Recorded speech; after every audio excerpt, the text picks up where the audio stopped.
कि कोविड जैसे महामारी में हमने इनोवेशन को बढ़ावा दिया और इनोवेशन को बढ़ावा देकर अपना वैक्सीन तैयार किया और उस वैक्सीन से 220 करोड़ डोसेज लोगों तक पहुंचाने का सफलतापूर्वक, जिसके कारण आज देश सुरक्षित महसूस कर रहा है और हम कोविड से लड़ने में सक्षम हो पाए। आप सबको जानकारी होगा कि दुनिया के कई देश अभी भी उलझे हुए। पड़ोसी देश चाइना की हालत भी बहुत बुरी हो चुकी थी। दुनिया में स्लो डाउन है, लेकिन भारतीय अर्थव्यवस्था मजबूती के साथ आगे बढ़ रहा है और इसी लक्ष्य को ध्यान में रखते हुए आगामी दिनों के लिए माननीय वित्त मंत्री ने बजट प्रस्तुत किया है कि आने वाले दिनों में हम देश के उन सारे संभावनाओं को अच्छे ढंग से उभारते हुए सशक्त भारत की बुनियाद को और मजबूती दें। स्वच्छ भारत मिशन के अंदर जहां पिछले 9 वर्षों में 11.7 करोड़ शौचालय बनाए गए, उज्ज्वला योजना में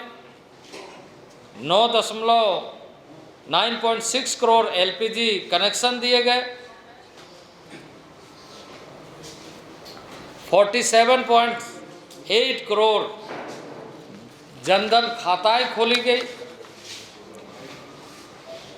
2014 से 2022 के बीच में अगर आप देखें ईपीएफओ के जो सदस्यता प्राप्त यानी जिसको एम्प्लॉयमेंट हुआ उसकी संख्या 27 करोड़ पार कर चुकी है। पीएम किसान सम्मान निधि में 11.4 करोड़ किसानों को 2.2 लाख करोड़ प्रत्यक्ष रूप से उनके अकाउंट में डीबीटी के माध्यम से कैश ट्रांसफ़र किए गए और श्रद्धेय अटल बिहारी वाजपेयी जी के कार्यकाल में देश में जो आधारभूत बुनियादी विकास के लिए जो प्रयत्न प्रारंभ हुआ, उन कार्यों को आगे बढ़ाते हुए इंफ्रास्ट्रक्चरल डेवलपमेंट में जहां अटल जी के समय में golden quadrilateral, east west north south corridor, interlinking of river, inland waterways जैसे महत्वाकांक्षी योजनाएं देखने को मिली। इस समय में देश के सभी सीमावर्ती क्षेत्रों में इंफ्रास्ट्रक्चरल डेवलपमेंट का काम जोरों से चल रहा है। चाहे वो अरुणाचल में जाए, चाहे आप हिमाचल में जाए, चाहे मिजोरम में जाए, चाहे नागालैंड में जाए, चाहे त्रिपुरा में जाए, सभी क्षेत्रों में इंफ्रास्ट्रक्चरल डेवलपमेंट के कार्य तेज़ी से आगे बढ़े हैं और भारत सरकार आंतरिक सुरक्षा के साथ साथ बॉर्डर की सुरक्षा को सबसे ज़्यादा महत्व दी है। पूर्वोत्तर क्षेत्रों में उनके विकास के लिए जो मंत्रालय है उसका गठन करते हुए अटल बिहारी वाजपेयी जी ने जो कल्पना की थी उसका साकार रूप आज देखने को इन आधारभूत संरचनाओं के डेवलपमेंट के माध्यम से दिख रहा है। ट्राइबल अफेयर्स के कार्यक्रम में यदि हम इस बजट में देखें तो गुणात्मक वृद्धि ट्राइबल डेवलपमेंट के नाते की गई। महत्वाकांक्षी योजना के रूप में एक प्रिमिटिव ट्राइब्स के लिए पीएमपीबीटीजी मिशन प्रोग्राम प्रारंभ किया गया। मैं कुछ दिनों पहले प्रिमिटिव ट्राइब्स के कुछ एरिया में उड़ीसा में भी आया था, जुआंग कम्युनिटी के गाँव को देखा, इसके अलावा भी कई गाँव को देखा। वहाँ आधारभूत संरचना की भारी कमी रही। इन सारी बातों को ध्यान में रखते हुए प्लानिंग कमीशन का दौरा हुआ, नीति आयोग का दौरा हुआ। नीति आयोग के चेयरमैन आए, हमारे सेक्रेटरी आए और उड़ीसा में भ्रमण करते हुए देश भर के लिए PMPBTG प्रोग्राम को माननीय वित्त मंत्री जी ने घोषित किया। यह 3 वर्ष का कार्यक्रम है।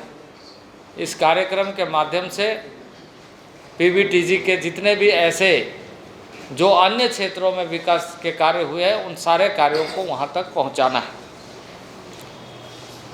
उसी तरीके से हेल्थ में नागपुर से लेकर उड़ीसा के विभिन्न क्षेत्रों तक एक लगातार समस्या रही है, जनजाति क्षेत्रों में खासकर सिकिल्स एनीमिया का। उसका इराडिकेशन के लिए एक मिशन मोड में, जिसमें 7 करोड़ डेटा बनाए जाएंगे, प्रोफाइल बनाए जाएंगे और उसको मेंटेन करते हुए इस बीमारी को 2047 तक समाप्त करना इस देश से, ऐसा संकल्प लिया गया।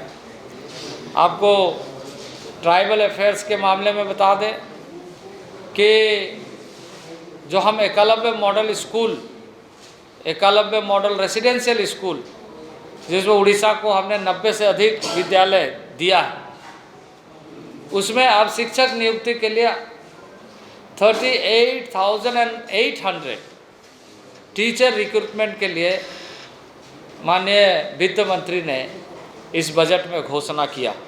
अब उसके नियुक्ति हो जाने से क्वालिटी एजुकेशन को बढ़ावा मिलेगा। CBSE पैटर्न में शिक्षा प्राप्त करने के फलस्वरूप नेशनल लेवल में बच्चे तैयार होंगे और 3.5 लाख पूरे देश भर में इन स्कूलों के विद्यार्थी स्टूडेंट्स होंगे, जिसमें गर्ल्स को बॉयज़ को दोनों को समानुपातिक ढंग से प्रत्येक स्कूल में, यानी पहले 240 स्ट्रेंथ था, अभी उसका स्ट्रेंथ 480 कर दिया गया। तो इस तरीके से एक बड़ी लागत की स्कूल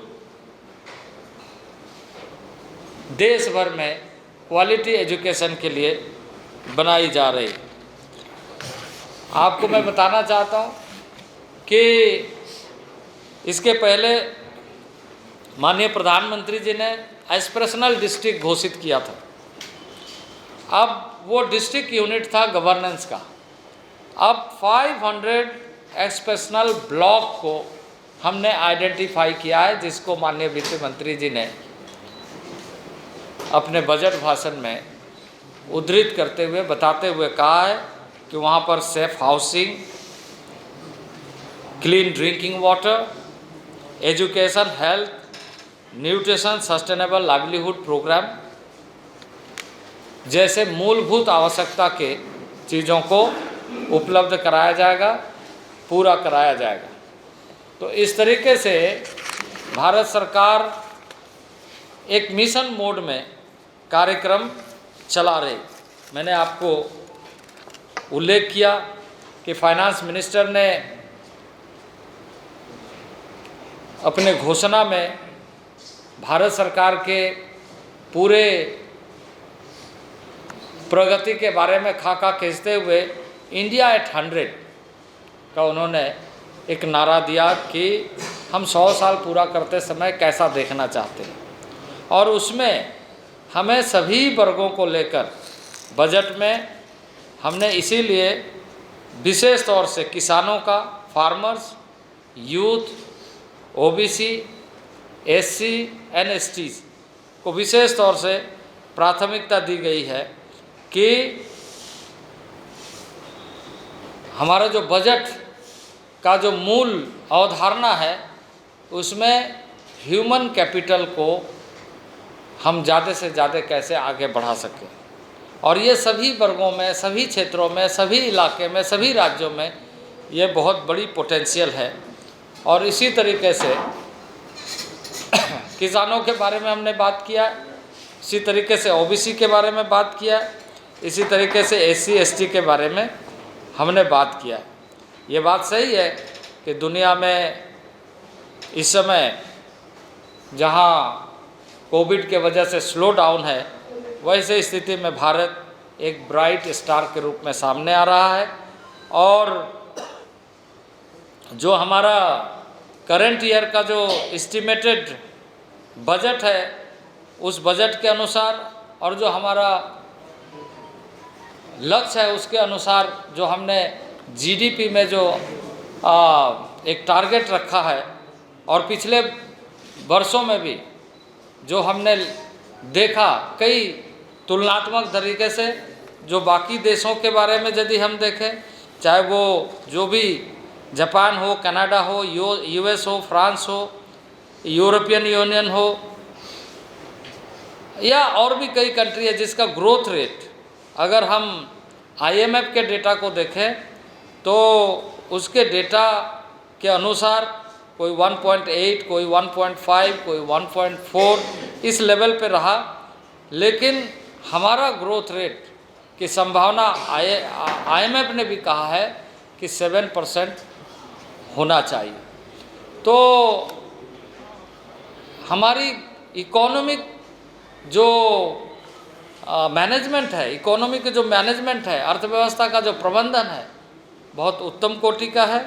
और इससे हमारे यहाँ पर विकास के कैपिटल एक्सपेंडिचर बढ़ रहे हैं। हमने सभी राज्यों के अंदर में भी, माननीय प्रधानमंत्री हमेशा इस बात को कहते हैं कि हमें राज्यों में आधारभूत संरचना बढ़ाने के लिए ज़्यादा से ज़्यादा प्रयत्न करना चाहिए।